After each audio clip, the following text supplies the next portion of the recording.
ஆமா, இது உண்மையான ஜிலேபி தான் அப்படின்னு சொன்ன அப்பவும் சந்தோஷத்துல குதிச்சுக்கிட்டே இருந்தான்.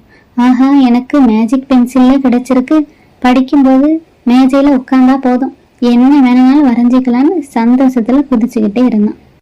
அப்பவும் உற்சாகத்துல பென்சிலை பிடிச்சுக்கிட்டு துள்ளி குதிச்சுக்கிட்டு இருந்தான்.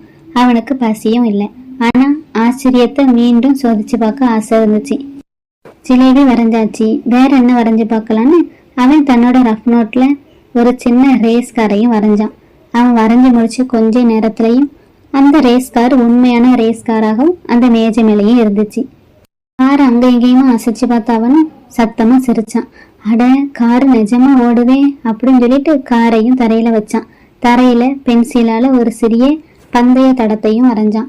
அதுவும் உடனடியா ஒரு பாதை மாதிரி மாறிச்சு. காரை ஓட்டுறதுக்கும் தயாரானான். அப்பவும் காரை அந்த பந்தய தடத்துல வச்சு தள்ளியும் விட்டான். இப்போ ஓடுன்னு.